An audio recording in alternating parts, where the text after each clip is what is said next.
শিল্পা মিশ্রা। গত বছরের মতো এবছরও আমি চলে এসেছি ফলহারিণী অমাবস্যার সময়সূচি এবং ফলহারিণী অমাবস্যার কিছু কার্যকারী রেমেডি অর্থাৎ টিপস নিয়ে। প্রথমেই বলি, অমাবস্যা শুরু হচ্ছে, ফলহারিণী অমাবস্যা শুরু হচ্ছে 15ই মে শুক্রবার শেষ রাত 4:02 এবং তিথি শেষ হবে আগামী 16ই মে রাত্রি 1:51। যেহেতু উদয়া তিথি পাচ্ছে শনিবার দিন, তাই ফলহারিণী অমাবস্যার শুভ সময় কিন্তু শনিবার দিনই রয়েছে। এই সময় শনিবার দিন অর্থাৎ 16ই মে আপনারা চাইলে কোনো দান করতে পারেন, ব্রাহ্মণ ভোজন করাতে পারেন, বালক সেবা করাতে পারেন এবং ভগবানের কাছে কিন্তু সেবা অবশ্যই করতে পারেন, ভগবানের সেবা কিন্তু করতে পারেন। চলুন জেনে নেওয়া যাক ফলহারিণী অমাবস্যাতে কি করবেন।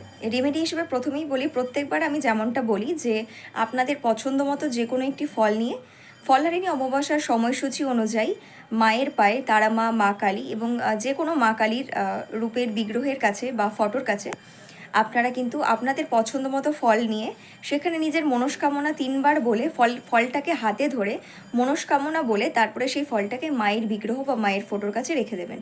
যতক্ষণ পর্যন্ত অমাবস্যা আছে ততক্ষণ পর্যন্ত এই ফলটি থাকবে মায়ের পায়ের কাছে। তারপর যখন অমাবস্যা শেষ হয়ে যাবে সেই ফলটিকে উঠিয়ে কোনো ফলন্ত গাছের নিচে রেখে দেবেন অথবা কোনো প্রবাহিত জলের মধ্যে ভাসিয়ে দেবেন। এবং একটা কথা আমি বলি, যে ফলটা আপনারা অর্পণ করেন সেই ফলটা কিন্তু আগামী 1 বছর আপনারা চাইলে কাউকে আর দান করবেন না। আপনারা খেতে পারেন কিন্তু আপনারা সেই ফলটিকে কিন্তু কাউকে আর দান করবেন না, দান হিসেবে অন্য কোনো ফল আপনারা দিতে পারেন, ঠিক আছে? এবার একটা কথা বলি, ফলহারিণী অমাবস্যা মানে কি শুধু মাকে ফল দেওয়া? একদমই কিন্তু নয়। ফলহারিণী অমাবস্যা মানে মাকে গাদা গাদা ফল দেওয়া নয়, মাকে বিভিন্ন রকম ফলের মালা বা কোনো কিছু অর্পণ করা নয়।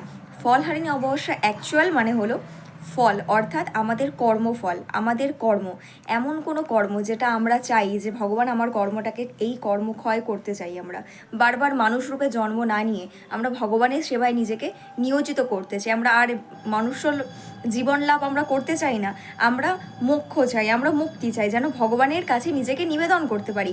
তাই জন্য কিন্তু অ্যাকচুয়ালি ফলহারিণী অমাবস্যা পালন করা হয়। ফলহারিণী কথার অর্থ হলো নিজের কর্মফল।